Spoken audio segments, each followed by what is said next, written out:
The camera finds the shop the way water finds a crack, inevitably, unhurriedly. It is wedged between two boarded-up storefronts like a tooth that refuses to fall. A hand-painted sign, bleached to near illegibility, reads, "Electronics repair all kinds." The neon in the window has one dead letter, so it blinks. Open. Then open. Then open again, as if it cannot quite commit to either truth. Inside, the air tastes of solder and old rain. Every surface in the shop holds something broken, or something that was broken and is now, impossibly, whole again. Circuit boards arranged in geometric precision on a green mat. Oscilloscopes from 3 decades ago sharing shelf space with components so advanced their manufacture dates have not yet been publicly announced. The shop is a contradiction. The shop is a mind made visible. Dae-Hyun sits at the workbench. He is perhaps 60, perhaps more. His white hair is pulled behind his ears with no ceremony whatsoever. His work apron, faded navy, stained with the honest grease of 10,000 repairs, has a small embroidered patch on the breast pocket that reads, in tiny letters, D.H. His hands move across a motherboard with the kind of precision that belongs to surgeons and safecrackers and men who have spent a lifetime learning exactly how much pressure the world can take before it breaks. He does not look up when the door opens. He does not look up when the door opens again this time, kicked wide by a driver who holds an umbrella over the woman who follows him as though shielding a piece of art from the weather. Hana enters the shop the way a frost enters a room, immediately, completely. She is wearing a coat that costs more than most people in this neighborhood earn in a year. She holds a cream handkerchief to her nose. Her eyes move across the shop's interior with the studied contempt of a woman who has never once been made to feel small, and has therefore concluded that smallness is a moral failing of others. Her husband follows, Sang-woo, 3rd-generation chaebol, a man whose chin has been held at a particular angle for so long that the muscles there must ache with the effort of it. His suit is bespoke. His watch is not shown off, it doesn't need to be. He carries the particular stillness of a man who has never had to raise his voice because his presence raises it for him. He is carrying the damp stump of a cigar he has been chewing for the last hour. The area around this place, Hana says, her voice low and precise, to no one in particular, smells like the inside of a bus. Sang-woo does not respond. He surveys the shop with the expression of an architect who has been handed a demolition estimate and found it pleasingly low. Agiosi. He uses the word with surgical disrespect, a title for working men, delivered with the warmth of a contract termination. We're here about the land. Dae-Hyun continues working. His tweezers make a faint, delicate click as he seats a component. The redevelopment order covers this entire block. Sang-woo continues. You are the last name on the list. Every other owner took the compensation and found somewhere more appropriate to continue their lives. Hana drifts deeper into the shop. Her handbag, a structured leather thing, the color of bone, swings wide as she turns, and the momentum carries it into a tray of delicate components. The tray tips. 40 carefully sorted chips scatter across the concrete floor in a sound like brief, expensive rain. She looks down at them. She looks back up. She does not apologize. Why are we even talking to this peasant? She says to Sang-woo, pulling the handkerchief tighter to her face. Just offer him a scrap of bread and bring in the bulldozers. Only now, Sang-woo steps forward. He reaches the workbench. He looks at Dae-Hyun the way a man looks at a nail that needs pulling. Not with malice, exactly, but with the efficiency of something that simply must be done.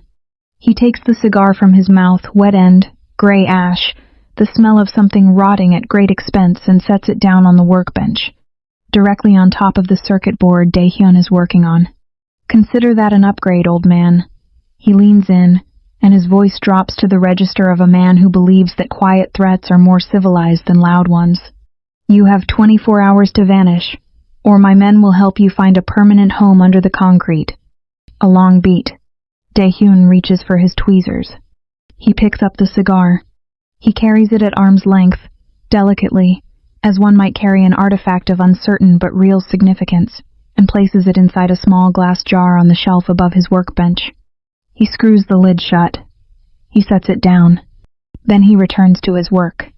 A foundation built on threats, he says, without looking up, his voice carrying the unhurried quality of a man reading from something he wrote long ago, never holds its weight. Sang-woo. Sang-woo's jaw tightens. But Dae-Hyun is already bent over his board again, his tweezers moving, his breathing even, and there is something in his stillness that just for a moment, just at the edge of perception, makes Sang-woo feel as though he is the one who has been dismissed. They leave. The door swings shut. The neon blinks. Ope. Then, open. Dae-Hyun reaches for the glass jar. He looks at the cigar inside it for a long moment. Then he sets it back on the shelf, in the exact spot where it has always been waiting, and returns to his work. Before we step into the shadows of the financial district to see how this debt is collected, take a moment to join the Dawn's Library. Subscribe and hit the bell. We're building an empire here, and we don't want you to miss a single chapter. Also, drop a comment. Where in the world are you watching from tonight? Let's see how far the architect's reach goes. There are rooms that exist on no building plan. The Blue Room is one of them. It sits 4 levels beneath a bank tower in Uedo, past the server rooms, past the archives, past a steel door that accepts only biometric entry and has never once appeared on a maintenance log. The walls are paneled in dark walnut. The lighting is recessed and cool. There is a single table, long, black lacquered, its surface so polished that the faces of the people sitting at it appear in its reflection like ghosts looking up from deep water. Sang-woo and Hana have been here for 40 minutes. They are not comfortable. The discomfort is precisely calibrated by the room itself, which has hosted enough negotiations to know that men talk faster when their chairs are slightly too upright. Hana's handkerchief is gone. Her hands are folded on the table with the careful stillness of a woman controlling something that wants very badly to tremble. He'll sign, Sang-woo says, for the 3rd time. He says it the way people say things they no longer fully believe, with slightly more conviction each repetition, as though volume is a substitute for certainty. The Elder of the North will sign. This is a formality. The Seoul Skyrise Accord, 740 billion won in committed capital. His family's name on a building that would redefine the city's eastern skyline, and a single signature standing between him and that legacy. If it isn't received tonight, the loan covenants trigger at midnight. 3 generations of accumulated leverage, defaulting in a single clock tick. The doors at the far end of the room are heavy, reinforced steel clad in the same dark walnut as the walls, so that when they are closed, they appear to be a seamless extension of the room, as if the room has no exit at all. They open. No guards precede the entry. No assistant, no aide, no advance team. Just the rhythmic, unhurried sound of footsteps, the tapping of leather soles on polished concrete growing closer. Dae-Hyun walks through the door. He is wearing a hanbok-style suit in charcoal black, a garment that takes traditional Korean tailoring and translates it through a vocabulary of extraordinary wealth, so that it is simultaneously one of the most culturally grounded and most expensive things in the room. It fits him with the precision of a second skeleton. His hair, still white, still unadorned, is brushed back from his face with the same absence of ceremony it always carries. He wears no glasses.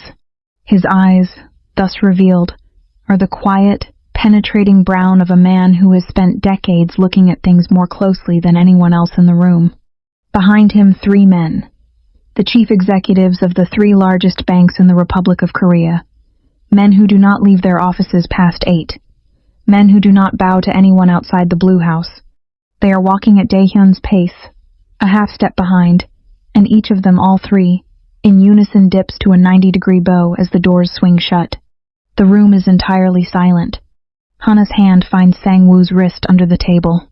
Dae-Hyun crosses the room without hurry. He takes the seat at the head of the table, the chair that was left empty, that is always left empty in this room, because the room itself understands hierarchy in ways that its occupants sometimes forget. From the inside breast pocket of his jacket, he retrieves the glass jar. He places it in the center of the table. The cigar inside it, still damp, still half-eaten, still bearing the faint impression of Sang-woo's teeth, sits under the light with the significance of an exhibit. Dae-Hyun folds his hands on the table. He looks at Sang-woo with an expression that is not anger and is not triumph, and is somehow far more unsettling than either. "You told me to vanish, Sang-woo." His voice fills the room the way water fills a vessel to exactly its capacity, no more. But it's hard to vanish when you own the air everyone else is breathing. The silence that follows has a texture to it, the particular density of a silence in which everyone in the room is doing the same mathematics and arriving at the same catastrophic sum. Sang-woo's face undergoes a sequence of transformations that would, under other circumstances, be almost interesting to watch. Shock folds into disbelief. Disbelief reaches for denial. Denial finds no purchase. "Chairman, Dae-Hyun." The words come out stripped of their usual architecture, no confidence, no structure, just syllables looking for somewhere to land. "We didn't know. The shop. It was a misunderstanding." Dae-Hyun does not respond immediately. He reaches into his jacket and produces a tablet. Thin, matte black. The kind of device that has no brand marking on its surface because its maker has never needed to advertise. He places it flat on the table and slides it slowly, deliberately, the way one slides a bill across a counter towards Sang-woo. On the screen, a live feed, the construction site for the Skyrise development. The timestamp in the corner reads 23:54. The crane's enormous lattice giants that have been working 20-hour days for 7 months are stopped. The operator cabins are dark. On the ground, in the rain-slicked mud of the construction yard, the workers are walking. Not working. Walking. Toward the gates. Away. Sang-woo's hands press flat against the table. "You treated my neighbors like trash," Dae-Hyun says, "and my shop like a plaything." He allows this to settle before continuing. "But that shop is where the patents for your smart city were born. Every sensor in your grid. Every adaptive routing algorithm in your traffic system. Every distributed power node in the infrastructure that was going to carry the Skyrise's systems." He pauses. "All of it. Mine. I didn't just withhold the signature." He taps the jar with one finger. "I've revoked the technology. Your Skyrise is now just a pile of expensive scrap metal." The numbers behind this statement are not abstract. The Skyrise was designed, from foundation to crown, around a proprietary smart grid architecture. Without its operating patents, without the right to use the protocols built into the structure's bones, the building cannot be operated, certified, insured, or sold. It cannot even be completed. 7 months of construction, $500 million of materials, an entire workforce, all of it suspended in the moment of one sentence. Hannah is standing. When exactly she rose from her chair, no one in the room can say. It seems to have happened between one breath and the next. Some instinct for self-preservation animating her before her conscious mind caught up. She opens her mouth. Dae-Hyun's lead enforcer, a woman who has been standing by the wall since before anyone else arrived in the room, who has, until this moment, been entirely still, simply takes one step forward. One step. Hannah stops. The woman's face holds the expression of someone doing elementary arithmetic, the calculation of what it would take and what it would cost, and the clear conclusion that the cost is not hers. She is, in her silence, the most frightening thing in a room full of frightening things. Hannah sits back down. Dae-Hyun has not looked at either of them during this exchange. He is looking at the jar. "The debt isn't money, Sang-woo." He picks up the jar, looks at the cigar inside. "It's respect." He sets it back down. "And you're bankrupt." The rain has not stopped. It has the quality, at this hour, of rain that has no intention of stopping, a settled, committed rain that has made its peace with permanence. It falls on the boarded storefronts of the block. It falls on the spray-painted demolition notices that cover every surface. It falls on Sang-woo and Hannah, who are standing in it, because there is nowhere else for them to be. The cars are gone. The security detail, 4 men who have followed Sang-woo through every negotiation, every acquisition, every late-night deal, have stopped answering his calls. The calls themselves have started going to voicemail. All of them. his lawyer, his CFO, his cousin who runs the family's holding company. The sound of a call going unanswered at 3 in the morning is a very specific kind of loneliness. Hannah's coat, the coat that cost more than a year's honest labor, is soaked through. Her hair is flat against her face. For the first time in a long time, she looks like exactly what she is. A woman standing in the rain with no one coming. Sang-woo stares at the boarded shop. The door opens. Dae-Hyun emerges. He is wearing his work apron again, the faded navy, the small embroidered D.H. He carries a small wooden crate of tools, the tweezers, the oscilloscope leads, a few boards he has been meaning to finish. He pauses at the threshold and looks at them. The look is neither triumphant nor sympathetic. It is the look of a man who has seen this particular outcome so many times, in so many configurations, that it has ceased to be interesting. The shop, he says, nodding toward the boarded door behind him. I'm keeping it. He steps down to the alley. He sets the crate into the trunk of the car that has appeared at the curb, black, modest, unmarked. He straightens. He looks at Sang-woo one last time. It reminds me of where I started, he says, and of what gets forgotten when people stop looking at the ground under their feet. He reaches into the apron pocket. He produces the glass jar.